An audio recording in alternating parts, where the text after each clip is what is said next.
Sponsorem dzisiejszego odcinka jest firma Bruk. Jest to firma, która wypuściła edycję limitowaną niesamowitej wody toaletowej wprost dla dżentelmenów. Ona jest inspirowana przede wszystkim eleganckim aromatem takich suszonych liści.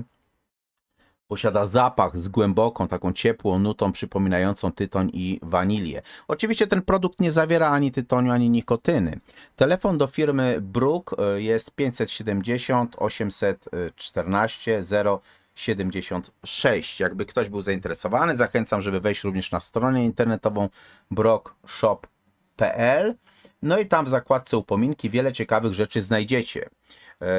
Jakbym krótko miał opisać te perfumy, bo ich używam i je zawsze reklamuję i promuję, no to wiecie, jak stara biblioteka, jak taki skórzany fotel, jak ciepło wieczoru przy kominku, tak wyglądają te perfumy. Mają nutkę suszonego liścia tytoniu i wanilii, która otula takim spokojem, przywołując czasy, kiedy elegancja była po prostu sztuką. Są to perfumy albo woda toaletowa, bym powiedział inaczej, dla prawdziwych dżentelmenów, dla mężczyzn, którzy pamiętają, że styl to coś więcej niż tylko ubiór. Jeżeli miałbym w jednym zdaniu podsumować te perfumy, żeby pokazać, czym one są albo jakie one są, to powiem bardzo prosto. Bruk, zapach, który zostaje, gdy milkną słowa. Witamy serdecznie po raz kolejny w naszej części Co tam panie w polityce. Witam Cię, Sławku. Witam Cię, Arturze, witam widzów.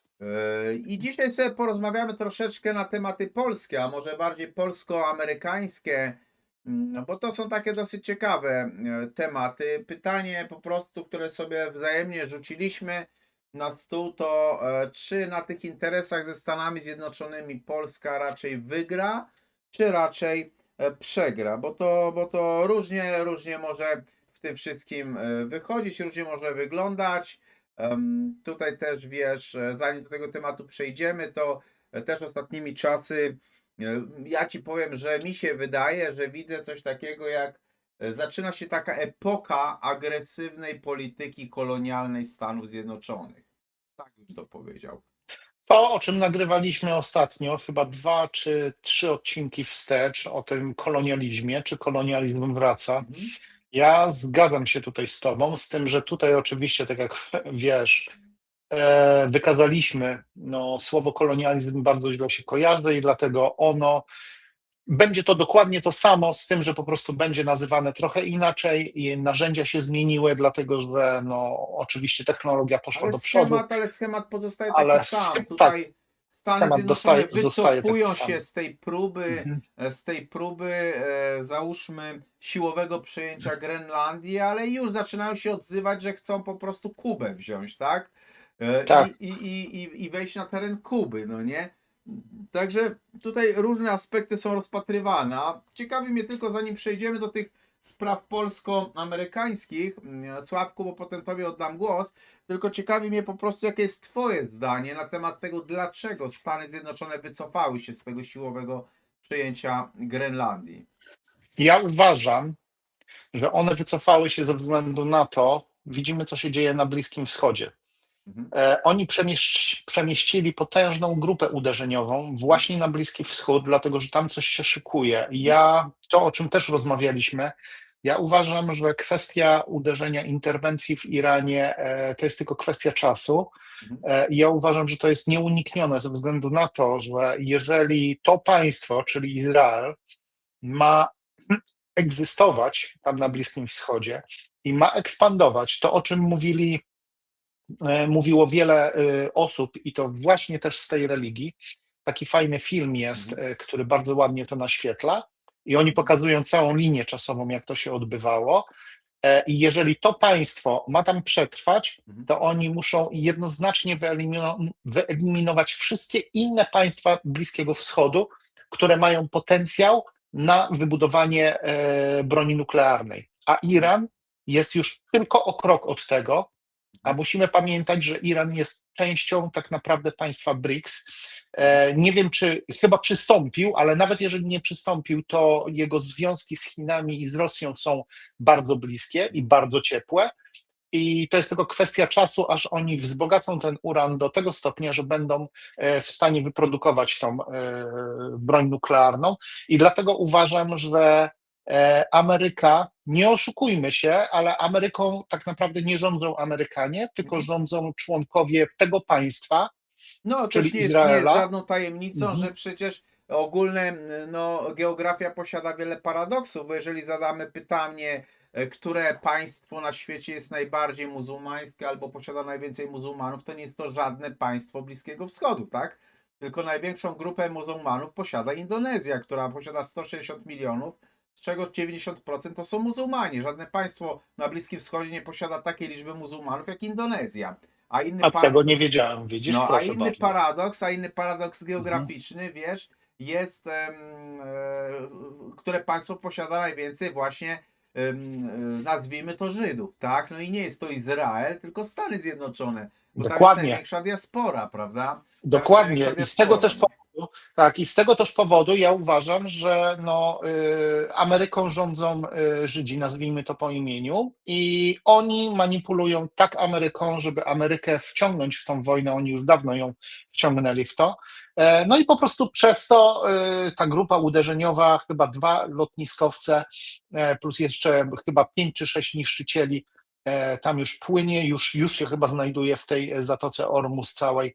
Także to jest tylko kwestia czasu i uważam, że dlatego Trump odstąpił właśnie od siłowego rozwiązania przejęcia Grenlandii, dlatego że bardzo gorąco zrobi się na Bliskim Wschodzie, a to, co on opowiadał, to są bzdury. Oczywiście, że oni mogliby prowadzić wojnę na dwa czy trzy fronty, to są bzdury. I po prostu uważam, że no, na dzień dzisiejszy oni nie mogą sobie na to pozwolić, szczególnie jeszcze ze względu na to, że wycofując wszystkie te lotniskowce z Pacyfiku do tej Zatoki Ormus, no to oni będą musieli po prostu Chiny, raczej ja uważam, że Chiny po prostu tam zaczną przejmować kolejne wyspy i zaczną ekspandować i w następnym kroku Amerykanie będą chcieli po prostu odzyskać swoją silną pozycję na Pacyfiku. I dlatego nie zabierają się za Grenlandię. Takie jest Znaczy, moje zdanie. to jest na pewno, a ja bym tutaj przeszedł troszeczkę na płaszczyznę, wiesz, ekonomiczną, bo jest jeszcze taka jedna kwestia, ci powiem. Oczywiście doskonale już ten temat obrabialiśmy, że duży interes w tej wojnie na Ukrainie mają Stany Zjednoczone i jest wielki znak zapytania, czy im faktycznie na tym pokoju zależy, albo czy zależało, skoro oni napędzają. Ale wiesz, jest też taka sytuacja, że różne ptaszki ćwierkają na tych płaszczyznach ekonomicznych. Czy to jest prawda, czy to nie jest prawda? Nie wiem. Zostawiam to pod rozwagę. Możecie wszyscy sobie pogrzebać w źródłach. Na pewno ciekawe rzeczy znajdziecie i wrzućcie je w komentarz. Słuchajcie, niektóre ptaszki ćwierkają, że po prostu Trump wycofał się z tych planów wobec Grenlandii w momencie, kiedy zobaczył, że Duńczycy mogą sprzedać amerykańskie papiery dłużne. No i Unia Europejska jest gotowa to samo zrobić, a gdyby Dania i Unia Europejska coś takiego zrobiły, to grozi paniką finansową i załamaniem się tego całego rynku obligacji Stanów Zjednoczonych. No i powiem Wam, że być może ta cała decyzja odnośnie przyjęcia Grenlandii była podyktowana, albo to wycofanie się z Grenlandii, siłowe przyjęcie Grenlandii, było podyktowane bardziej siłami finansowymi, a nie ideałami. Także gdyby tak było, to byśmy doszli do takiego przekonania, moi drodzy, że gdyby Trump nie ustąpił, to wówczas on by doprowadził do krachu amerykańskiego. A przecież Wiesz co, Artur, ja muszę tu skomentować, bo szczerze, to mi się wydaje, że to jest tylko wymówka. I tak? powiem Ci dlaczego. Dlatego, że Chiny mają największą ilość papierów dłużnych Mhm, amerykańskich mhm, i Chiny mają więcej niż wystarczająco pieniędzy, mhm, tych nadwyżek budżetowych, żeby zainterweniować mhm, po to, żeby akcje wszystkie mhm, nie staniały na tyle, żeby Chiny nie straciły. mhm. Ja uważam, że nawet jeżeli Dania czy Unia Europejska by coś takiego zrobiła, to Chiny by interweniowały, wykupiłyby to, zapobiegłyby panice, a zyskałyby jeszcze mocniejszą pozycję Mhm. względem po prostu Stanów Zjednoczonych. Mhm. A musimy pamiętać o tym, że tak naprawdę Unia Europejska, te papiery dłużne, które ma, to jest chyba ostatni as w rękawie, jaki Unia Europejska ma No tak, względem Ameryki. jeżeli by ten as wyjęli, to już nie mieliby żadnego asa, no i tyle. Dokładnie, dokładnie. Także uważam, że no to może być, wiesz co, być może tak jest, ale ja jednak skłaniam się w kierunku tego, że no niestety Że to coś się państwo będzie rządzi działo na Ameryką, Bliskim to Wschodzie. państwo ma priorytety swoje i to państwo będzie ubijało swoje interesy tam, gdzie one po prostu są, nie? To, Okej, co jest dobra. najważniejsze. Przejdźmy, Zaczynamy, Artur, tak? Przejdźmy do dywagacji po prostu, czy Polska skorzysta na interesach ze Stanami Zjednoczonymi, czy przegra bardziej i w sumie jakie obecnie są te umowy na stole wyłożone, prawda? Dobrze, Artur, wiesz co, ja chyba tutaj tobie, ja mogę zacząć tutaj, ale Mhm. później tobie oddam głos i będziemy po prostu prowadzili taką luźną Mhm. rozmowę, dlatego że ten temat, on mnie nurtuje od długiego, długiego czasu. Ja pamiętam 5 lat temu, że wspomniałem coś takiego, byliśmy pod zaborem austriackim, pruskim, rosyjskim. Mhm. I teraz wygląda na to, że pchamy się wszyscy Polacy, cała Polska pcha się pod zabór tak naprawdę amerykański Mhm. Stanów Zjednoczonych. No i nie wiem, który z nich byłby najlepszy lub najgorszy. I z tego też tytułu właśnie zaczynamy ten temat i zastanawiamy się. Wiesz co, ja może tylko tak krótko nakreślę, może Mhm. wady i zalety, może blaski i cienie tego, co może być, a później oddam Tobie głos, Mhm. Arturze, i Ty będziesz rozmawiał na temat szczegółów. Oczywiście ja od czasu do czasu też wtrącę się. Co może Polska zyskać? Jaka jest największa zaleta na przykład tego zysku współpracy USA i Polski? No to jest na pewno bezpieczeństwo wojskowe, i to wiadomo, wzmocnione odstraszanie tak naprawdę potencjalnych wrogów, dlatego że tam, gdzie Amerykanie są, wiadomo, to jest jeszcze ciągle armia numer jeden. Oczywiście dostęp do nowoczesnych technologii, ale to ja nie pokładałbym tutaj na przykład w tym żadnej nadziei ze względu na to, że może być, ale wcale nie musi być, dlatego że wszystkie umowy z Amerykanami są skonstruowane w taki sposób, że oni produkują, oni zarządzają tymi No to technologiami, tak oni prawda jest. oprogramowanie, tak, no dokładnie, nie, oni Znaczy wiesz, te oprogramowanie wszystkie wymyślają, państwa, piszą. sorry, że ci wejdę w słowo, Sławku, te wszystkie Mhm. państwa to mają tak, możesz kupić od nas technologię, ale my jesteśmy odpowiedzialni za naprawy i za wszystko, bo te Tak, państwa w ten sposób zagrywają, żebyś przypadkiem tej broni przeciwko nim nie wykorzystał. po pierwsze, a po drugie, żebyś jej nie odtworzył. No Bo jeżeli ją oczywiście. rozbierzesz, No, przeanalizujesz, to możesz być w stanie ją po prostu wybudować. Nie na zasadzie metodą prób i błędów. I no oni tak. chcą tego uniknąć, i dlatego ty możesz sobie po prostu umyć z wierzchu taki samolot czy taką broń, tak, ale nie wolno ci jej otwierać, bo jak ją otworzysz, to już dziękuję. Gwarancji nie ma. No. A nie wiem, czy czytałeś, był taki fajny artykuł, nie pamiętam, czy to był Onet, czy Interia, i Mhm. tam ten autor debatował na temat tego, czy istnieje coś takiego jak kill switch, Mhm. że Amerykanie mogą po prostu wyłączyć zdalnie tą technologię, No którą tak. przekazują danemu państwu. I konkluzja była taka, że nie ma przesłanek, żeby przypuszczać, że coś takiego istnieje, no ale wiadomo. Różnie może Amerykanie być. to są Amerykanie. Ja im do końca nie wierzę, i dla nich jest interes się liczy. Mhm. Dobrze, w każdym razie słuchaj, gospodarczo, jeśli chodzi o gospodarkę, no to wiadomo, amerykańskie firmy nie będą się liczyły z nikim ani z niczym, i tutaj to raczej na pewno nie wygramy. Nawet ten transfer know-how, ja też uważam, że Amerykanie rozgrywaliby w ten sposób, żeby powiedzieć, przekazać nam dużo, ale przekazać nam dużo śmieci takich, z których my nie będziemy mogli skorzystać. Tak samo i w polityce międzynarodowej. Jeżeli ktokolwiek liczy na to, że my mielibyśmy się wzmocnić, to uważam, że coś takiego jest niemożliwe, i jako przykład tutaj, wiodący przykład podam tutaj Anglię. Anglia przecież jeszcze przed COVID-em miała bardzo mocne związki z USA. No a wiemy, co teraz się stało, tak? Amerykanie pokazali im środkowy palec wtedy, kiedy przyszło do rozmów między Amerykanami a Rosją, spotkanie na Alasce choćby. No i wiadomo, że po prostu oni nie liczą się z żadnymi partnerami, o ile nie mają biznesu w tym. Mhm.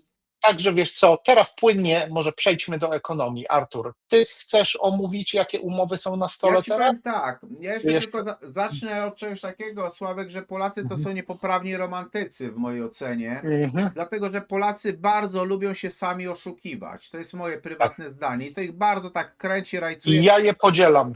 Polacy bardzo boją się stawać w prawdzie, oni lubią sami siebie oszukiwać. I na przykład Tak. zobacz, Polakom Ameryka kojarzy się z taką wolnością. Masz Pułaskiego, który walczył o wolność. Dzień Pułaskiego masz w ogóle w Stanach Zjednoczonych obchodzony. Mhm. Natomiast ta zła Rosja, tam nie ma wolności, tam jest korupcja, tam jest wszystko złe. A to wszystko ze Stanami Zjednoczonymi to jest taka w sumie wolność i to wszystko tak to funkcjonuje. No wiesz, nie jest to tak do końca. W mojej Oczywiście, że ocenie nie. absolutnie nie jest to tak do Mhm. końca. Tu wiele tych rzeczy powiedziałeś odnośnie tego kwestii militarnych. Jest tylko jedna podstawowa sprawa. Czytałem bardzo kilka ciekawych takich artykułów na temat tego, że Stany Zjednoczone doskonale wiedzą, że Unia Europejska się rozsypie i rozpadnie, bo Unii Europejskiej nie da rady zreformować. To po prostu trzeba na pniu ściąć i coś nowego stworzyć w sumie, nie? Wiesz co, ja kiedyś się z tym nie zgadzałem, ale czym dłużej oglądam Nie to, istnieje żadna tak. możliwość reformy Unii. I teraz trzeba mieć Mhm. świadomość jednej rzeczy, że ja czytałem sobie kilka ciekawych takich artykułów, że Stany Zjednoczone zabiegają w ogóle, zacznijmy od tego, że zabiegają, żeby wyrwać Polskę z tej Unii Europejskiej. Jeżeli ona będzie już się rozpadała, to żeby mieć władzę z wielu powodów. Surowce w Polsce to jest jedna sprawa. Natomiast tutaj odnośnie Polski istnieje wiele tych mitów, nie? Dlatego istnieje na przykład zwróć uwagę, dlaczego wojska amerykańskie stacjonują na Podkarpaciu, tak? I dlaczego stacjonują tam niedaleko Suwałk, nie? Niektórzy będą twierdzili, że przesmyk suwalski i takie tam bzdury, bajadery. To jest bzdura. Dlatego, że atakowanie przesmyka suwalskiego jest jednym wielkim bezsensem. To jest teren, który jest otoczony bagnami i mokradłami. Tam nie przyjadą żadne rosyjskie czołgi.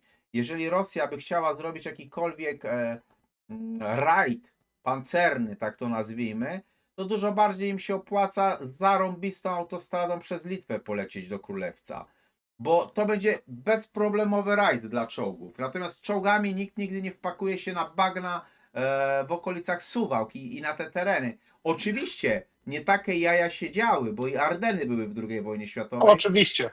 Też Ja myślano, chciałem to powiedzieć, Artur, i jeszcze dodatkowo, wiesz, to może być po prostu odwrócenie uwagi, wiesz, przesmyk suwalski, a tak może przyjść i prawdopodobnie chodzi o przyjdzie z całkowicie co całkiem innej innego. strony, nie? Tutaj chodzi, że Mhm. wojska amerykańskie w Polsce stacjonują tam, gdzie są na przykład złoża wolframu i gdzie są różne inne złoża, więc Stany Zjednoczone patrzą na Polskę bardziej przez pryzmat tego, że Polacy są takimi idiotami, że tam, gdzie Stany Zjednoczone powiedzą, że należy pójść, to oni będą szli, bo myślą, że Amerykanie to są przyjaciele. A Amerykanie mają w nosie nas, bo oni mają tylko i wyłącznie interes.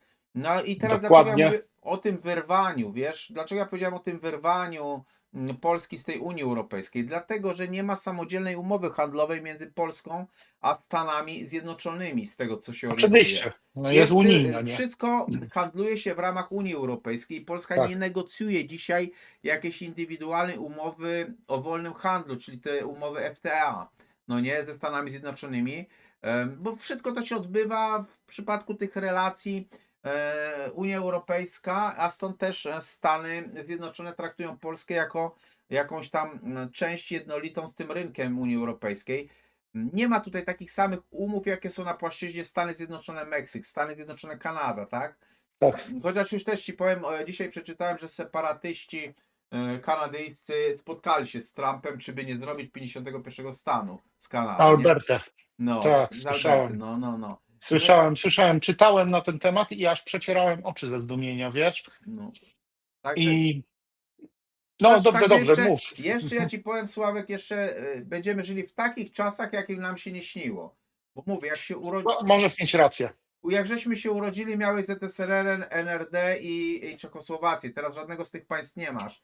Bez jednego wystrzału Tak. znikły, tak? No nie wspomnę tylko o kotle bałkańskim, bo tam była wojna faktycznie. Jugosławia się sypnęła. Ale może być naprawdę wiele ciekawych jeszcze rzeczy, słuchaj. Natomiast teraz odnośnie tych umów, albo te najważniejsze umowy, które w ogóle są na stole położone w chwili obecnej, no to wydaje mi się, że najważniejszą umową to jest ta umowa z 2025 roku. To tam wtedy Unia Europejska ze Stanami Zjednoczonymi osiągnęła takie ramowe porozumienie handlowe, które też po części wpływa na Polskę, bo chodzi mi, że to porozumienie weszło w życie w sierpniu 2025 roku i dotyczyło zawarcia tej wspólnej taryfy celnej na eksport Unii Europejskiej do Stanów Zjednoczonych. I tutaj chodzi mi głównie o to, że ustanowiono wtedy ten jednolity 15% cennik celny na większość tych europejskich produktów, które są do Stanów Zjednoczonych eksportowane i tutaj czy to będą samochody, czy półprzewodniki, czy jakieś tam, nie wiem, farmaceutyki, czy drewno, czy tarcica, wszystko miało mieć 15%, no nie? No w ogóle też niektóre, według tej umowy, niektóre przykładowo strategiczne sektory, bo chodzi mi tutaj o te części lotnicze, czy pewne chemikalia, czy te urządzenia półprzewodnikowe, one miały być w ogóle zwolnione z cła. To też według tej umowy było, bo tu chodziło to zero for zero, nie? Zero for zero, nie? No i natomiast inne rzeczy, takie jak stal, no mogły być obciążone dodatkowymi cłami, bo niektóre kategorie nawet miały 50%, prawda? Co to w ogóle oznacza ta umowa z sierpnia 2025 roku oznacza dla Polski? Przede wszystkim łatwiejszy eksport do Stanów Zjednoczonych dla części tego sektora przemysłowego dzięki tej jednolitej i obniżonej taryfie celnej, to jest raz. No, ale to też z drugiej strony to niby jest plus, ale z drugiej strony też to oznacza to, bo wzrasta ryzyko, bym powiedział, większej konkurencyjności ze Stanami Zjednoczonymi w niektórych branżach, bo na przykład wtedy pojawia się większa konkurencyjność, jeśli chodzi o te branże energochłonne czy branże stalowe, no nie? To jest istotne. I tutaj też można by się zastanowić nad takimi kontraktami bilateralnymi między Polską a Stanami Zjednoczonymi, bo jeśli weźmiemy sobie tą sferę energetyki, to Polska zawarła wiele takich długoterminowych kontraktów na ten import gazu LNG ze Stanów Zjednoczonych z różnymi tam. Tak, ale na budowę elektrowni nuklearnej zdaje się podpisaliśmy chyba z Koreą, nie? Tak, Południową jeśli zdaje chodzi się, o, nie? o, o, Mhm. o elektrownię, to była Korea, ale jeśli chodzi o To gaz, był psztyczek w nos, to był psztyczek w nos Amerykanom. no to się zgadza. Co więcej, na przykład jeśli chodzi o energetykę, to Stany Zjednoczone wspierają tą budowę infrastruktury energetycznej i niby robią tą dywersyfikację źródeł dla Polski. To jest pierwsza rzecz, nie? Tutaj jest jeszcze druga sprawa dotycząca energetyki jądrowej, bo polskie i amerykańskie firmy, tutaj mi chodzi o tą firmę Westinghouse, Westinghouse, ona się nazywa tam Westinghouse Bechtel, czy jakoś tak, nie wiem jak to tam się po angielsku mówi, one podpisały te umowy na budowę tam jednej elektrowni jądrowej, chodzi mi o tą elektrownię AP1000 i na te małe reaktory modułowe, prawda? Natomiast oczywiście tutaj już wspominałeś o tej kwestii dotyczącej umowy ze Stanami Zjednoczonymi na temat tej obrony powietrznej Patriot. Chodzi o sprzęt, wsparcie logistyczne, techniczne i tutaj podpisano taką umowę na prawie 2 miliardy dolarów, nie? Wiesz, to jest fantastyczne, że my mówimy super, super, mamy taką obronność, najlepszą amerykańską i wszystko super, wszystko cacy. Natomiast prawda jest taka, że Amerykanie traktują nas jako rynek zbytu. To myśmy już ten temat. Dokładnie tak. I Artur, pozwól mi tutaj, że też wtrącę No, się. Dlatego, że po pierwsze, że to jest rynek zbytu, a po drugie, czy wierzymy w to, czy nie, niestety, ale kapitalizm i nasz system ekonomiczny działa w taki sposób, że te państwa, które mają dobrobyt, one muszą tanio produkować i drogo sprzedawać. Dlatego, że zapamiętajmy, i to możecie sobie sprawdzić, najwięcej na wyrobach zarabiają pośrednicy, a no nie taka prawda producenci. jest. Oczywiście, że tak. Ja wiem o tym, dlatego że ja badałem ten temat. Dlatego pamiętajcie, jeżeli ten, kto zajmuje się handlem, tak naprawdę niewiele się narobi, a ma naprawdę duże zyski. I no po prostu ten jedwabny szlak pamiętamy z Wygrywa, historii, wiesz, co wygrywa się ten, kto wtedy ma kontakty. działo. Prosta Tak, sprawa. dokładnie. Wygrywa ten, Ale kto ja ma. zmierzam do tego, Mhm. tak, ale ja zmierzam do tego, że zwróćmy uwagę, że pozycja Ameryki w Afryce Mhm. jest bardzo mocno zachwiana Mhm. i to zachwiana przez wzgląd na Chiny I i Rosję. przez wzgląd na Rosję. Dokładnie. Z tego co wiem, z tego co się orientuję, to Francja musi wycofywać się już z tych państw, których jeszcze miały jakąś tam strefę wpływów. Mhm. Ze względu na to, to była chyba Burkina Faso i jeszcze to drugie państwo, które jest No. Mali, przyległe. Burkina Faso, tam było te 6 państw. Tak, Dlatego, tak, że dokładnie. Francja miała w ten sposób podpisaną umowę, że państwa afrykańskie, tam chyba 6 czy 10 państw ma jeden wspólny ten frank CFA, no nie? Właśnie, I tak, chodzi o to, dokładnie że, tak jak że Francja mówisz. powiedziała, że korzystają z zasobów afrykańskich, ale za to oni będą im dostarczać te pieniądze, którymi oni Tak, będą mogli operować. I teraz prezydent z a, Burkina Faso, mhm. z Mali, oni się, tam 6 prezydentów się bodajże postawiło, oni powiedzieli, że takiego wała oni już tego nie potrzebują, sami sobie będą to robić, nie? I Francja po prostu I dostała w teraz, tyłek. I teraz dochodzimy do rzeczy właśnie, bo ja nie chcę tutaj rozgadywać się za bardzo i ja odnoszę wrażenie, że Ameryka z Polski chce sobie zrobić takie państewko, wiesz, najpierw zubożyć to państewko, a zubożyć nas będzie stosunkowo prosto ze względu na tą umowę 447. Mhm. I jeżeli ta umowa przejdzie i jeżeli Polska zacznie płacić grube setki miliardów dolarów za jakieś bzdetne kompensacje, bzdetne po prostu Mhm. roszczeniowe rzeczy, sprawy związane właśnie z II wojną światową, Mhm. i jeżeli my zaczniemy oddawać te pieniądze, no to chyba nie trzeba być tutaj geniuszem, żeby po prostu przewidzieć, co będzie w Polsce.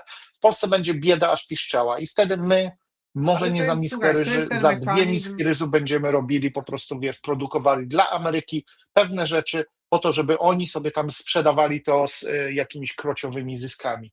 I ja uważam, że w tym kierunku Polskę się teraz pcha. Ale to Proszę oczywiście, bardzo. Polska się w to pcha i Mhm. to jest schemat, który widać już od wielu lat.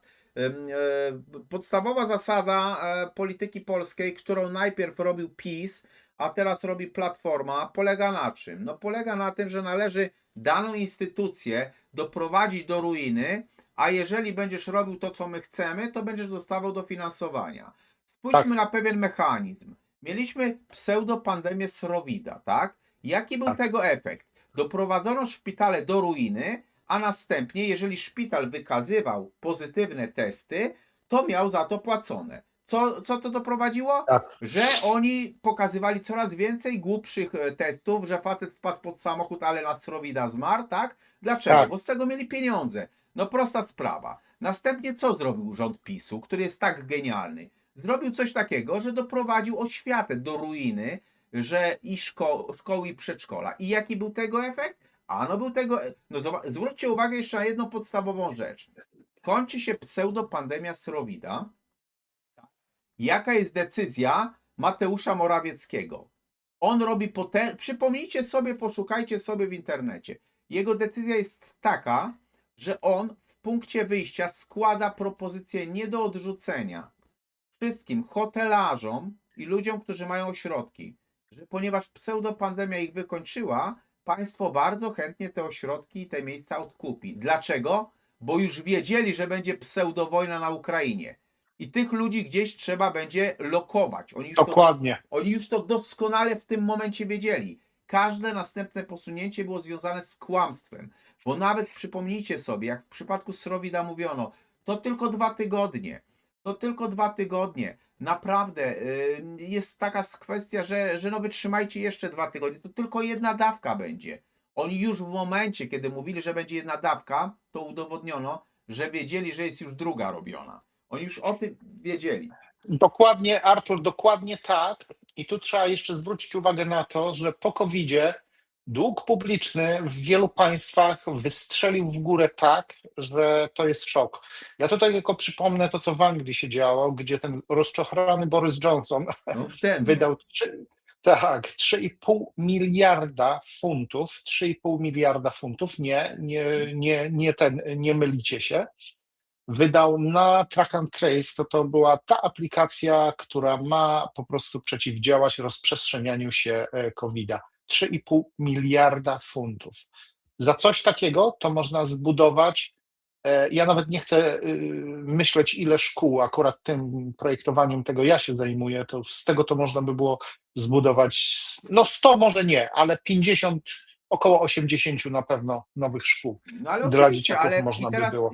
ja tylko dokończę. Ta polityka, którą zrobił rząd PiSu, polegała dokładnie na najpierw zniszczeniu, a potem na braniu i robieniu z ludzi niewolników, że jak będziesz robił to, co my chcemy, to ty od Tak, nas dostaniesz. Tutaj w przypadku Surowida macie to, a potem co się okazywało? Potem zaczęła się pseudowojna i nagle rząd PiSu zaczął załatwiać miejsca pracy. Jak nie mógł załatwić miejsc pracy Polakom, to Ukraińcom zaczął załatwiać.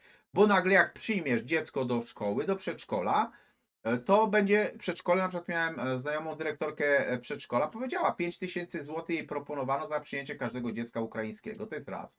Żabka specjalnie sama zrobiła kwestię, że jeżeli zatrudniają, załóżmy do Żabki Ukraińców, to mają dofinansowanie. W wielu przypadkach ci byli zwolnieni z różnych podatków, jak zatrudniali Ukraińców. Czyli następny proces polegał na wynaradawianiu, tak? Na przemieszaniu, na wynaradawianiu. Ale wiesz, ja tutaj nie chcę tego, bo to jest temat, myśmy już ten temat omawiali wielokrotnie, ja tylko zakończę te kwestie finansowe jak na razie, bo potem będziemy sobie mówić jeszcze, jak się Stany Zjednoczone z tych umów wszystkich wywiązują i tak dalej.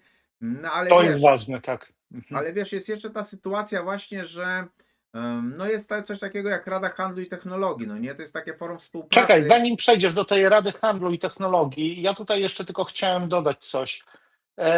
Przed chwilą powiedzieliśmy, że tak naprawdę Stanami Zjednoczonymi rządzi to państwo i dlatego to państwo robi dokładnie to, co Izrael chce. I proszę zwrócić uwagę, że w Polsce jest bardzo podobnie, że my wspieramy to państwo Izraelitów i wspieramy Ukraińców, tak? Czyli kto rządzi Polską? No to Koniec. sobie odpowiedzcie na pytanie. Otwarte. Tak, odpowiedzcie sobie na to pytanie, nie? Tylko to. Proszę bardzo. No, Teraz tutaj wiesz, przejdź, chodzi mi o tą Artur, do Radę tej. Handlu i Technologii, to jest takie to forum współpracy między Unią Europejską i Stanami Zjednoczonymi. Tutaj niby chodzi o te innowacje, technologie, półprzewodniki, AI, te łańcuchy dostaw, tak? No, Polska niby w tym uczestniczy też po części.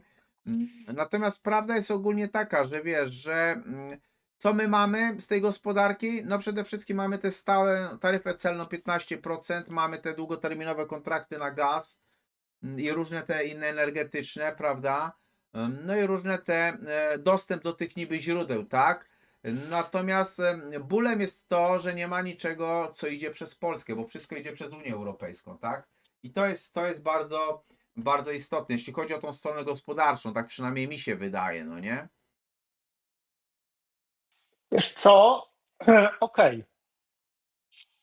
Jeśli chodzi o te sprawy ekonomiczne, to powiem szczerze, że ja zapatruję się na nie troszeczkę inaczej.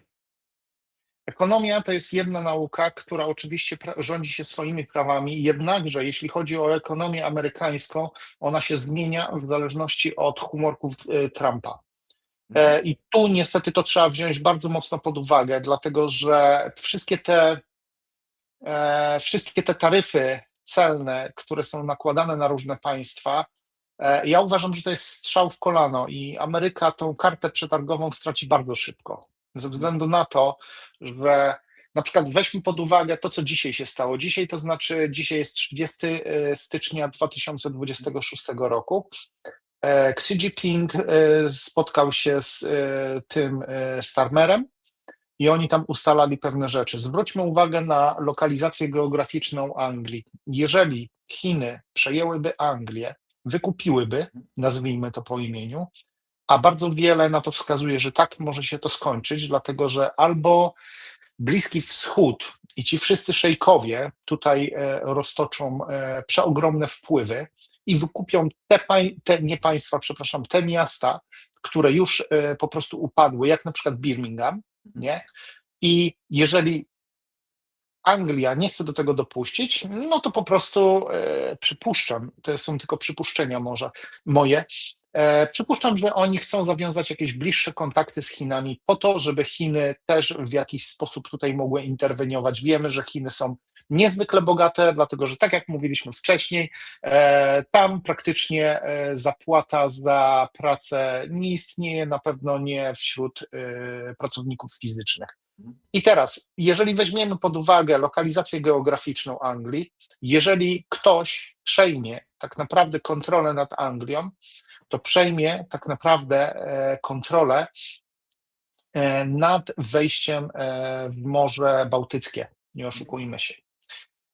I to jest coś, co ja uważam, że będzie kluczowe w ciągu najbliższych lat. Wiesz? Znaczy Z tego Anglia też ma bardzo powodu, dobre strategiczne położenie, nie? Także oczywiście, że tak, jeśli chodzi o i Morze dlatego Północne Chiny. i później Bałtyk, nie? Tak, dokładnie. I dlatego, a przede wszystkim jest otoczona morzem z każdej strony, czyli obronna pozycja Anglii jest naprawdę bardzo dobra, prawda? I dlatego ja uważam, że o przejęcie Anglii teraz będzie toczyła się wojna. Prawdopodobnie odbędzie się ona bez wystrzału, ekonomicznie wykończą Anglię, dlatego że Anglia już bardzo cieniutko piszczy teraz. Niestety, no, jest powód, dla którego Polacy tak bardzo Uciekają. zjeżdżają do Polski. Tak, oczywiście, nie. My jeszcze dajemy sobie tutaj radę, jest ok, dajemy radę, ale to tak jak mówię, no, to na pewno nie jest to, co było. W każdym razie ja uważam, że ten czynnik jest tutaj bardzo ważny, może nie kluczowy, ale jest bardzo ważny ze względu na to, że ekonomicznie USA nie będzie mogło wywierać takiego wpływu, jaki wywiera teraz, dlatego że bardzo szybko i Unia Europejska, i Anglia, i wszystkie inne te państwa, które nie należą do Unii Europejskiej w Europie, one znajdą sobie nowe źródła. I teraz przejdźmy do Polski. To, o czym ty mówiłeś, Arturze. Polska ze względu na położenie geograficzne leży w centralnej Europie. Oczywiście będzie miała kluczową rolę nad rozprzestrzenieniem kontroli na całą Europę. Ja uważam, że dlatego po prostu, wiesz, te wojska amerykańskie będą wzmacniały swoją pozycję. Po pierwsze, żeby ustalić tą umowę 447, żeby wyegzekwować zrealizowanie tej umowy, no i żeby pilnować tych surowców naturalnych, tak jak powiedziałeś, nie? Ale ekonomicznie uważam, bo tak już chcę zakończyć moją myśl, ekonomicznie uważam, że to aż tak długo nie przetrwa. Ja wiesz, czego się jeszcze spodziewam? Ja spodziewam się, że tak naprawdę dojdzie do ogromnego krachu, jeśli chodzi o pieniądze, i ja uważam, że ludzie, nie wiem jak, nie wiem gdzie i nie wiem kiedy, ale uważam, że wyjdzie na jaw coś takiego, że nawet ci, którzy w ogóle nie myśleli o ekonomii, będą o tym musieli myśleć, ale w sposób taki, że okaże się, że król jest nagi. Mhm. Te pieniądze, które my mamy, one są warte tyle, ile można sobie nimi tyłek podetrzeć. No Tak taka jest naprawdę. prawda, bo to jest wszystko, wiesz, I to przycho. to jest wszystko kwestia, wiesz, czym się różni $1 od $100? Niczym. Ta sama farba, ten sam papier, to jest tylko cena umowna, ogólnie rzecz Dokładnie biorąc, nie? tak. Za tym powinna stać jakaś wartość w No jakichś oczywiście, kursach, a w dlatego ogóle nie też ten stoi, nie? układ z Bazel, Mhm. powiedział, że powrócimy do monet srebrnych i złotych, no nie? Mhm. Natomiast ja pamiętam, że jak byłem dzieckiem i bawiłem się w numizmatykę, to myśmy jeździli do mojego brata ciotecznego też. No i w tej chwili przypomina mi się rozmowa, być może Michał mnie ogląda, no to bardzo go serdecznie pozdrawiam. I jak ja byłem małym dzieckiem, ja jemu, ponieważ on był dużo starszym bratem, zadałem pytanie, a co byś zrobił, gdyby teraz nagle, załóżmy, pojawiły się pieniądze srebrne i złote, tak? A on mi wtedy, bo myśmy zbierali różne monety z całego świata, nie? A on mi wtedy odpowiedział taką rzecz, która się idealnie nadaje do dzisiejszych czasów, choć to jest 40 parę lat temu, tak? Było. I on mówi do mnie, wiesz co, po pierwsze bym je jak najszybciej wykupywał z rynku, bo wiedziałbym, że one wieczne nie będą, nie? I coś z tego jest, bo pieniądz złoty i srebrny Ładnie. jest ograniczony, no nie? Oczywiście, dlatego że złoża złota i srebra są ograniczone, a nawet jeżeli są, no to dużo kosztuje po prostu wydobycie Tak. tego kruszcu, tych po prostu złóż i przetopienie ich, oczyszczenie Mhm. do tego stanu, żeby one miały bardzo dużą wartość. Nie? To No, zgadza oczywiście. się. Nie?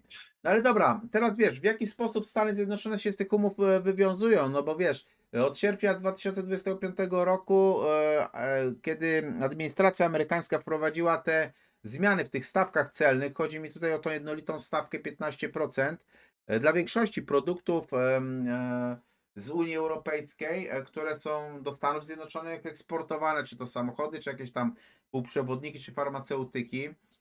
No i tam jest też cła dotyczą tak zwanej sekcji 232, tak? Bo w tej umowie jest sekcja 232, która oznacza bezpieczeństwo narodowe, tak? I tutaj też są dosyć ciekawie ustawione te stawki, natomiast niektóre w ogóle produkty zostały objęte tym wyłączeniem. To w ogóle oznacza tak naprawdę, jeśli ktoś w ekonomii dłużej siedzi, że Stany Zjednoczone faktycznie realizują tą część zobowiązań celnych, które wynikają z tych porozumień z Unią Europejską. Natomiast jest jeszcze inna sprawa, to co powiedziałeś. Wiele rzeczy jest zależnych od humoru Trumpa. Dlatego, że my to widzimy na całym świecie. On tutaj mówi, to Tak. tutaj podniesie stawki, to tu podniesie stawki, to tu, to będzie skakał. To wszystko może sobie brać, robić i żonglować, no nie? Też jeden z fajnych, ciekawych tam dowódców europejskich powiedział, że przestańcie się łudzić, bo tylko taki głupi Macron powiedział, że jak coś, to kurde, niech Stany Zjednoczone wyskoczą do Francji, no to on im pokaże, oni się nie boją Francji, Stanów Zjednoczonych i tak dalej. Prawda jest ogólnie taka, że jeden z generałów powiedział w Europie, że przestańmy się łudzić, że jeśli by wybuchła wojna, to Unia Europejska albo wojska europejskie sobie poradzą. To w ogóle Nie bez ma takiej Stanów Zjednoczonych nie możliwości. mają szans. I tyle, no nie? Ale jest Choćby z jeszcze. tego tytułu, że Europa jest podzielona i nie ma jednoznacznej, nie ma jednomyślności. Choćby z tego tytułu. No, zgadza się. Powiem Ci jeszcze więcej. Ta umowa między Unią Europejską a Stanami Zjednoczonymi, e, żeby było śmieszniej i ciekawiej, ona nie jest w pełni prawnie wiążąca. To jest takie coś, bym powiedział, bardziej na gębę, nie? No bo te wspólne porozumienia z 25 roku, one mają taki charakter wspólnego oświadczenia, albo bym powiedział takiego ramowego porozumienia, które wciąż nie zostało, bym powiedział, tak w pełni sformalizowane albo ratyfikowane. To jest tak jakby cały czas na gębę, tak? I to powoduje też brak pewności prawnej. W ogóle jak zaczną się pojawiać różnice, to jak je interpretować, tak? I co jeżeli dojdzie do sprawy, że na ostrzu noża coś zostanie położone, nie? Bo to jest też druga sprawa. Na przykład weźmy sobie, jak mogłyby się w praktyce te napięcia pojawiać, tak? No na przykład Stany Zjednoczone obniżyły cła na wiele produktów Unii Europejskiej i zaczęto właśnie stosować te uzgodnione taryfy, czyli chodzi mi o te 15%. Natomiast jak w ogóle pokazują wypowiedzi polityków europejskich, to Stany Zjednoczone muszą unikać tej komunikacji i tych działań, które pokazują, że one nie będą takie wystrzałowe, nie? Że chodzi o to, że są konsekwentne, a nie, że to wszystko zależy od humoru Trumpa, no nie? To jest też Wiesz bardzo co? ciekawe. Przypomnijmy tutaj jeszcze, ja teraz szybko przeszperałem, poszukałem sobie tą umowę transatlantycką. No. Ona nie weszła w życie, ona Mhm. nie obowiązuje na całe szczęście, Mhm. ale nie wiem, czy nasi widzowie pamiętają, że ponad 10 lat temu, jak było głośno o tej umowie, ta umowa stanowiła o tym, i to był najbardziej kontrowersyjny zapis, że Unia Europejska podpisuje, zobowiązuje się na wypracowanie takiego i takiego zysku dla Stanów Zjednoczonych, Mhm. a jeżeli nie, to i tak będzie płaciła. Mhm. Także zwróćmy uwagę na to, w jakim kierunku Stany Zjednoczone zmierzają i jakie podejście mają do wszystkich swoich kontrahentów, klientów, może klientów nie, ale do kontrahentów i jakie podejście mają do swoich, załóżmy, sojuszników. I to mówię sojuszników, dlatego że u nich nie ma tam żadnych sojuszników. Pamiętajmy tylko o tej umowie transatlantyckiej, bo ja pamiętam, że ja byłem zszokowany, Jak ja czytałem to ponad 10 lat temu, zszokowany byłem. No dobrze, ale proszę bardzo, Artur, bo ci No przerwałem. właśnie, tu jest też ta kwestia, że właśnie na stan obecny, oczywiście niby Stany Zjednoczone wywiązują się z tych zobowiązań, jeśli chodzi o to obniżenie stawek celnych, natomiast prawdą jest to, że te główne porozumienia handlowe nadal nie mają pełnej mocy prawnej. To jest bardziej taka, bym powiedział, deklaratywna zgoda na gębę tych dwóch stron, która powinna być jakoś ratyfikowana prawnie, no nie? A do tej pory to wszystko jest, bym powiedział, na gębę, no nie? No i to jest taki niepokojący troszkę element, który pokazuje, że istnieje takie ryzyko tych różnych politycznych, bym powiedział, sygnałów, które mogłyby to wszystko komplikować albo opóźniać, żeby w ogóle to nie zostało nigdy wdrożone, tak to powiedzmy, no nie?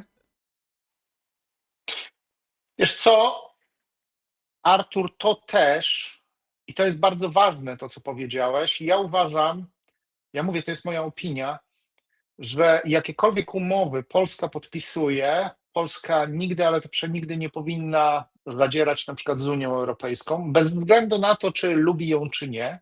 Mhm. I te amerykańskie korzyści, nawet jeżeli jakiekolwiek są, bo ja tutaj naprawdę bardzo niewiele ich widzę, to one nie powinny brać górę nad tym, co wypracowujemy sobie i co powinniśmy wypracować sobie z naszymi sąsiadami. Bo sąsiedzi są znacznie bliżej niż Amerykanie, a Tak. Amerykanie dzisiaj są, a jutro może ich nie być wcale, albo Mhm. może się okazać, że tak jak dzisiaj jesteśmy sojusznikami, przyjaciółmi, jutro możemy stać się wrogiem numer jeden tylko ze względu na to, że odmówiliśmy wykonania jakiegoś polecenia, które Stany Zjednoczone, z którego Stany Zjednoczone na przykład miałyby Korzyść. jakieś korzyści finansowe, tak dokładnie, tak jak powiedziałeś. Dlatego ja uważam, że to jest tutaj bardzo ważne też, nie? Mhm.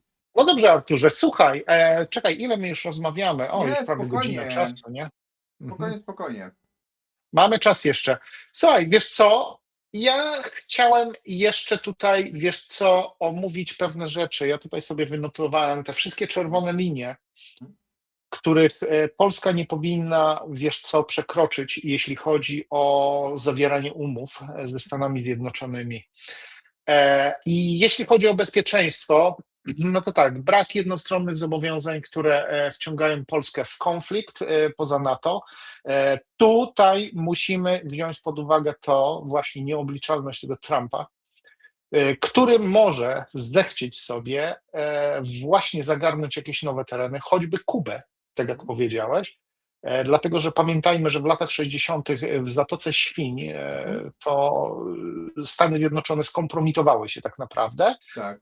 To był kop między nogi, nawet nie policzek, tylko to był kop między nogi dla Stanów Zjednoczonych, które po prostu sromotnie przegrały, skompromitowały się, co tu Mhm. dużo gadać. I przypuszczalnie ja zgaduję, bo ja nie badałem tego tematu, ale zgaduję, że takich miejsc, w których Amerykanie ponieśli porażkę, jest znacznie więcej, gdzie oni chcieliby w jakiś sposób wybudować swój honor, odbudować swój honor. I dlatego uważam, że Polska nigdy, ale to przenigdy nie powinna dawać się wciągać w jakieś wojenki, które Stany Zjednoczone będą wymyślały dla swoich korzyści, a tak naprawdę będą po prostu używały innych narodów po to, żeby Mhm. te No korzyści bo Stany uzyskać. Zjednoczone są Mhm. mistrzami w wywieszaniu białej flagi, Tak. pamiętajmy o tym, tak? Mhm. E, Tak. Mhm. I teraz tak, nie oddawać suwerenności decyzyjnej, to jest też bardzo ważne. No ja myślę, że tutaj chyba nie należy tego, wiesz, omawiać, ale tylko,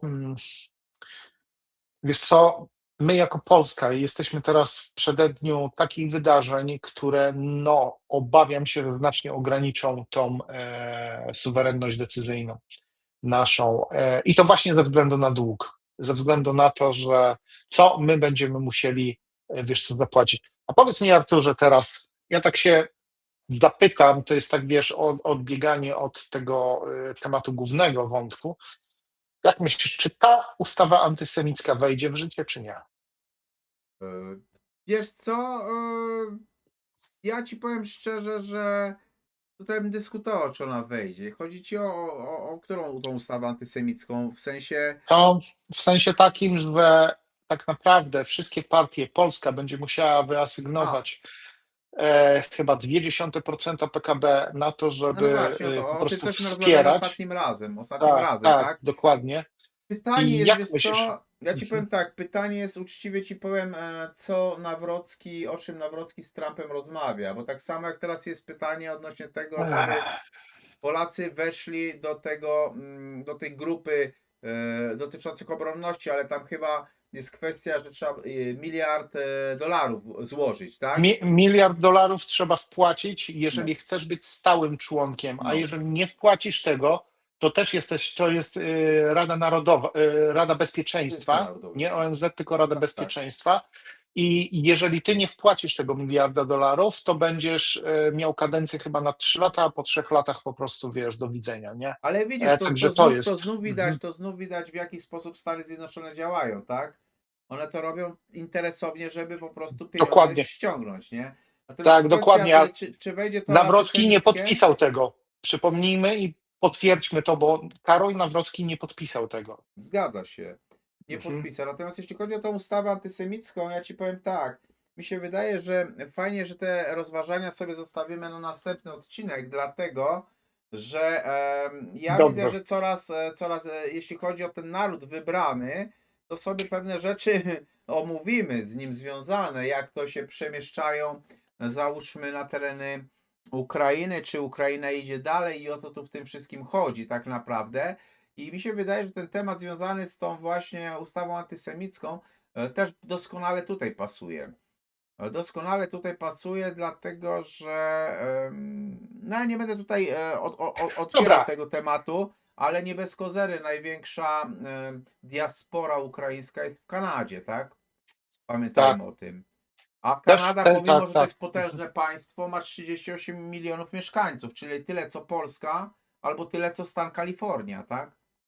Tak, dokładnie. Tak więc jeżeli Wiesz masz co, tam dobrze. największą, jeżeli masz tam, pamiętaj o tym, że głową Kanady jest król brytyjski, tak? Tak, dokładnie. I teraz Ja powiem pamiętaj o tym, szczerze, że że jeżeli głową Kanady jest król brytyjski, a oni mają największą diasporę tam, to mają realny wpływ na politykę Kanady, tak samo. tak, to się zgadza i Ten, takie ten same temat, więc ten powiązania temat, są wiesz, więc ten między temat, Anglią no, a Australią. no oczywiście, bo Australia i Mhm. Kanada to są dwa takie państwa jeszcze, które mają te, załóżmy, takie duże, bo te, Wpływy, jeszcze przynajmniej na papierku mają wpływy tak, bo te króla. No, inne, wcześniej to były królowe, a teraz króla. Tak, tak, korony bo to brytyjskiej takie, chodzi o pozostałe te ogólnie. państewka to są tam takie Tak. popierdółki, łącznie z tym, że na przykład Fidżi Mhm. ma specjalny tytuł, że król jest automatycznie królem Fidżi i tak dalej, i tak dalej. I takie inne rzeczy, ale to wszystko się zazębia, bo trudno, żebym ten temat teraz rozwijał, bo zobacz, naród wybrany idzie na Ukrainę, z Ukrainy naród Wiesz wybrany co, masz rację. idzie Mhm. dalej, a to wszystko jest pod pewną egidą zrobione, moim zdaniem. Tak, wiesz co, masz rację. Zostawmy to na następny odcinek. Ja tylko tak powiem Ci szczerze, wiesz dlaczego ja rozmawiam na ten temat? Mhm. Dlatego, że ostatnio badam ten temat i to bardzo, bardzo dogłębnie. No i powiem szczerze, że ja nie byłem świadom tego, że to aż tak daleko zaszło. Mhm. Wiesz, przeczytałem ostatnio tą książkę, też to, co Ci pisałem Mhm. na naszym czacie. Mhm. Kamil Janicki, warcholstwo, To jest tam bardzo był temat ciekawa chyba. pozycja. Bardzo ciekawa pozycja i to jest tak naprawdę o szlachcie polskiej. I powiem szczerze, w szoku byś był, gdybyś przeczytał.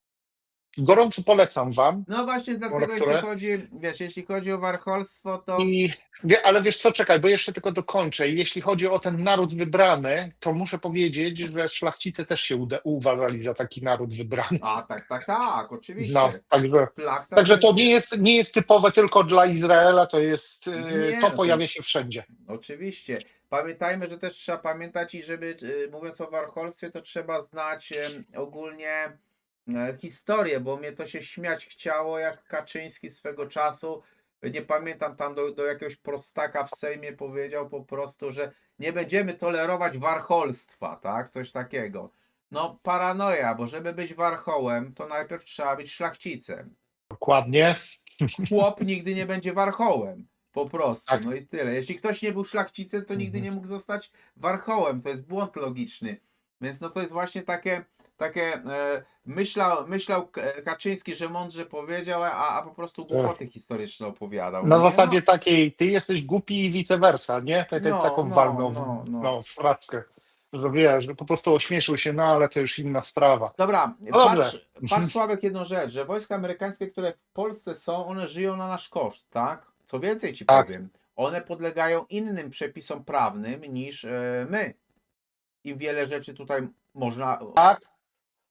Co miało miejsce, nie pamiętam w którym roku, ale to było stosunkowo niedawno, kilka lat wstecz, w Bolesławcu, koło Zgorzelca, ja jestem ze No. Zgorzelca, miała miejsce sytuacja taka, że amerykański żołnierz wyszedł sobie tam na jakąś przepustkę na miasto, żeby wypić sobie, oczywiście wypili sobie tam z kolegą, zaczęli tam jakąś dziewczynę Polkę podrywać, ona już była zdrowo zrobiona, alkoholem oczywiście, i on tam ją trachnął z tego co wiem. Mhm. Uderzył ją, że ona upadła. I co się stało? No nic. Mhm. A dlaczego miałoby się coś stać? Nie, Ja z tego co no bo pamiętam, słuchaj, to policja dlatego nic się nie przyjechała i stało, odjechała. bo prawda jest ogólnie taka, że No, żołnierza może zatrzymać żandarmeria, no ale nie żandarmerię. żandarmeria polska, tak? Dokładnie tak, nie? Dlatego oni podlegają całkiem innym prawom i po prostu to są No, ich ale teraz autonomii w zwróć jakiś uwagę, jak sposób. tobie się wydaje, czy po prostu Polska jest w stanie te wszystkie finansowe, sfinansować te wszystkie kwestie militarne? Jeżeli sobie Ja zobacz, uważam, że nie. dla mnie jest Ja to uważam. robienie, powiem ci szczerze, niewolnictwa, bo to jest na tej zasadzie, na jakiej właśnie między innymi bodajże Chiny zrobiły z Wenezuelą, prawda? Że pożyczyły Wenezueli kasę, a sobie w ramach tego odbierały w ropie. Tanią ropę. I to bardzo tanią I to ropę. bardzo tanio w ten sposób, Tak. więc to Mhm. też wiesz, masa różnej maści kwestii może być wprowadzeniem Polski w totalne niewolnictwo, tak? Że my będziemy Dokładnie tak. dwa pokolenia będą spłacać to wszystko, bo powiem ci coś takiego, że z tego co gdzieś tam wyczytałem w 2025 roku zaplanowano w ogóle w Polsce 123,5 miliarda złotych z budżetu Polski na obronę, tak? I to, jeżeli jeszcze zobaczymy, że budżet w Polsce się kompletnie nie spina przy rządach Platformy, no to pomimo tego, że Polska no, dosyć wysoko przeznacza te PKB i tak dalej, chociaż wiesz co, mnie to irytuje zawsze, jak ja słyszę, że PKB, że my jesteśmy 20. gospodarką świata, ja tego jakoś nie widzę. Ja też nie. To jest ta sama sytuacja, ci powiem co, ja przez wieki słyszałem, że większe PKB niż Polska mają Czechy i w Czechach jest dużo lepiej, a tymczasem jak przechodziłem granicę w Cieszynie, to ja do tej pory widzę ten sam czeski Cieszyn, gdzie jest ten sklep spożywczy z napisem Potrawiny, nie? I tam dziadostwo, że z wyjątkiem Pragi i Brna, to tam nic w tych Czechach nie ma. No po prostu. Mm. Jak ktoś mówi, że oni lepiej stoją niż my, no to sorry, ale chyba coś nie halo. I wiesz, i teraz właśnie te kwestie, mnie to PKB w ogóle nic nie mówi, bo to każdy sobie liczy jak se chce. Mnie interesuje, ile mi w kieszeni zostaje, nie? Produkt krajowy brutto nie jest w żadnym wypadku odnośnikiem bogactwa ludzi. No Produkt oczywiście. krajowy brutto jest odnośnikiem tego, w jaki sposób państwo stoi finansowo, ale to jest w żadnym wypadku niewymierne na to, co jest dostępne w danym państwie. To jest Oczywiście. tylko w jaki sposób dane państwo gotówką obraca. I tylko tyle, nie? No właśnie, no i teraz wiesz, i teraz kwestia jeszcze, jak doliczymy do tego dług publiczny, tak, który istnieje w Polsce, no to zostaje pod znakiem zapytania i możemy się cieszyć i cieszyć jak głupki do sera, no nie, uśmiechać, że wiesz, zamówiliśmy tyle czołgów, tyle tego. Przepraszam, wszystko zamówiliśmy na kredyt. Po pierwsze, a po drugie, co jest jeszcze ważniejsze, biorąc pod uwagę nieobliczalność Trumpa i biorąc pod uwagę, kto tak naprawdę Stanami Zjednoczonymi rządzi, priorytetem na biliard procent, oczywiście taka liczba nie istnieje, ja tutaj przesadzam celowo, żeby mi tutaj widzowie nie zarzucali, to jest na 100% priorytetem będzie to państwo na Bliskim Wschodzie, A nie które my. po prostu buduje się. Oczywiście, my będziemy, ja nie mówię, że na szarym końcu, ale na pewno będziemy bliżej końca raczej niż początku. I to, co my mamy na papierku, to Poza jest tym jedna wiesz, sprawa, a druga sprawa to jest coś takiego, że nigdy nie wiemy, bo nikt nam nie powiedział tego, czy nie ma tam na przykład klauzuli takiej, że nawet jeżeli Stany Zjednoczone nie wywiążą się to my nie z tej płacimy. umowy, to my im przynajmniej jakąś część będziemy musieli zapłacić, bo oni zabezpieczyli jakąś część swojego przemysłu, zadedykowali ją na nas, nie? No. Kto wie, Bo, czy takiego zapisu nie ma? poza tym Wiesz, jest jeszcze druga sprawa, hmm, wiesz, no naprawdę proszę cię, tutaj mamy w roku 22 Rosja najeżdża na Ukrainę, tak, a tutaj się podniecają, że mamy zakupy czołgów na rok, nie wiem, 28, tak? tak, No to przepraszam ciebie bardzo, od 22 jak oni by w tej chwili wjechali, to co mi obchodzi, że my mamy zrobione kwestie, wiesz, na 28, jak my tych czołgów nie mamy. Dla mnie nie ma czegoś takiego jak kredyty. Jeżeli kupuję, to idę, płacę, ewentualnie ty mi powiesz, dobra, to ja ci tyle czy tyle udostępnię teraz, resztę później. No a nie na zasadzie, że ja teraz płacę albo coś, albo się zobowiązuję, a będę, wiesz, w 28, jak ja nie wiem, czy Polska będzie w 28, nie? co? A już na pewno w 28 nie będzie. Zobacz, zwróć paradoks. Uwagę na pewien paradoks, że te umowy podpisywano, jak był rząd PiSu, w międzyczasie będzie platforma, a w 28 też już nie będzie platformy. Tak. Może tak być. Może tak być, tak jak mówisz.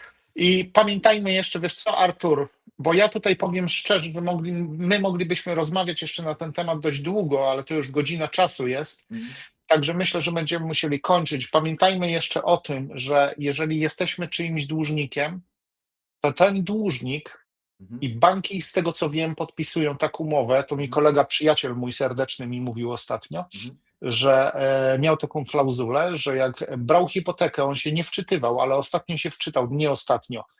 Któregoś razu, jak brał hipotekę, wczytał się i okazało się, że bank bez podania powodów, bez podania przyczyny, może wypowiedzieć tę umowę i może zażądać zwrotu z odsetkami całej kwoty, którą ty jesteś mu winny. Mhm.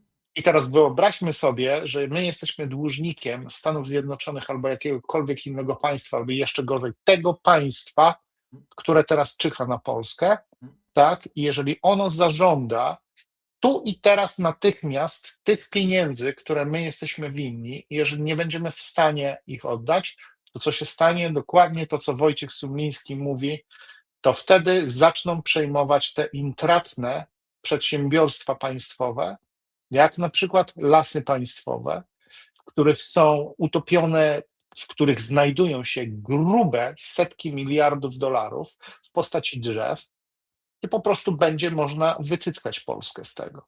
Także No, pamiętajmy, że tak a nie dług trzeba, działa. powiem ci tak, a nie trzeba wiele, bo pamiętajmy, co będzie w przypadku konfliktu USA-Iran, USA-Chiny. Przede Tak, wszystkim to, co będzie, będzie zachwiany łańcuch dostaw. tak.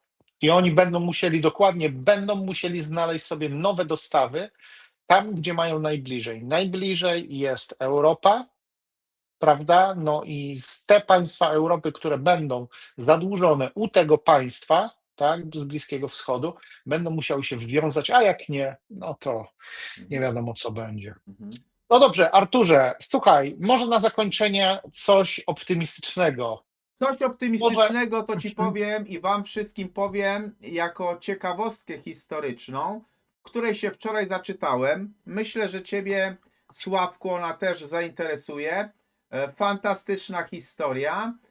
Proszę Otóż bardzo. na zakończenie powiem wam taką historię o ostatnim obywatelu Związku Radzieckiego, który poleciał w kosmos, a wylądował kompletnie w innym świecie. Chodzi mi tutaj o postać Sergeja Kierkalowa, który został jako kosmonauta ZSRR w 1991 roku wystrzelony w kosmos jako obywatel ZSRR. On oczywiście wystartował z kosmodromu Bajkonur na stacji Mir. To jest perła radzieckiej myśli inżynieryjnej, tak to powiedzmy.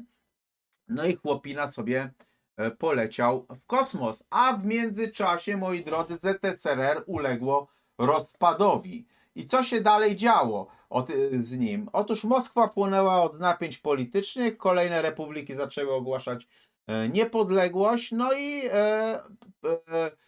pewnego dnia, kiedy chłopina siedział w kosmosie, otrzymał taką informację, zacytuję: państwo, które wysłało cię w kosmos, przestało istnieć. Nie mamy pieniędzy, by sprowadzić cię z powrotem, tak? Tak więc Siergiej był oczywiście ostatnim obywatelem ZSRR, który nie miał możliwości, żeby wrócić na Ziemię, no ale koniec końców jakoś tam udało się go ściągnąć, żeby było ciekawiej, to on wylądował nie w Rosji, tylko w Kazachstanie, już po prostu w kompletnie innym państwie, z kompletnie innej rzeczywistości. Dlaczego? Dlatego, że tymczasem, kiedy on wylądował, to jeszcze miał w kieszeni 600 rubli. Okazało się, że za te 600 rubli może kupić bochenek chleba zaledwie, bo inflacja wtedy szalała. Co więcej, dowiedział się, że Leningrad, w którym się urodził, przestał już być Leningradem, a zaczął być Petersburgiem. No nie. Także sytuacja była tego typu, że w tym przypadku on wyleciał w kosmos zaledwie na 311 dni. Natomiast było wielkie zdziwko, kiedy on w Kazachstanie wyszedł z tej kapsuły i miał na sobie kostium z napisem CCCP, nie? Czyli SSSR, prawda? Kiedy to już wszystko upadło. No i 2 lata później, w 1993 roku, otrzymał order, który mu obiecano, czyli bohater, miał być bohaterem ze Związku Radzieckiego, ale dostał bohater Rosji, żeby było ciekawie. I ta postać jest na tyle ciekawa, dlatego, że jak go już ściągnięto i on jako ostatni obywatel ZSRR istniał, bo już nie istniał ZSRR, a on jako jedyny był z tym paszportem, to był kosmonauta, który później jako pierwszy w Rosji zaczął współpracować z NASA, żeby było ciekawiej. I to jest Wiesz co, to ciekawe jest, to jest naprawdę ciekawe. i to jest Fajna to, anegdotka. to jest ciekawa historia taka na Fajna. zakończenie, że on został pierwszym rosyjskim kosmonautą, który potem poleciał z NASA, a następnie był pierwszym człowiekiem, który odbył lot na Międzynarodową Stację Kosmiczną. Ciekawa postać, to tak na zakończenie, także wiecie, wiele rzeczy jest takich, o których wam się nie śniło. Ja mówię, że przesmyk suwalski jest ciężki do przebicia się dla czołgów, ale też tak myśleli w czasie wojny, a Niemcy 2 razy zrobili im psikusa przez Ardeny. No, Dokładnie. wiele rzeczy jeszcze się może wydarzyć, jeszcze możecie się obudzić nie w tym państwie, w którym byliście. Tak jak my ze Sławkiem jeszcze mamy inne pojęcie geografii i państw graniczących, nie? Pamiętam to, pamiętam, uczyliśmy się w podstawówce o tym. Słuchaj, ja ze swojej strony powiem tylko to, że nie wzbraniajcie się od polityki, nasłuchujcie, nie musicie kochać polityków, ale pamiętajcie, żebyście z rozwagą i świadomie głosowali na tych, których wybieracie, ci, którzy będą mogli coś zmienić. Dlatego, że tak jak Arturze powiedziałeś, możecie się obudzić i znowu teleranka nie będzie. No właśnie, no Dla właśnie. tych, którzy wiedzą, o czym mówię, ja mówię tutaj o stanie wojennym z 1981 roku. Także no, pamiętajcie, że polityka bez względu na to, czy w to wierzymy, czy nie i czy się interesujemy, czy nie nią, to ona interesuje się nami i ma ogromny, przeogromny wpływ na to, na naszą przyszłość.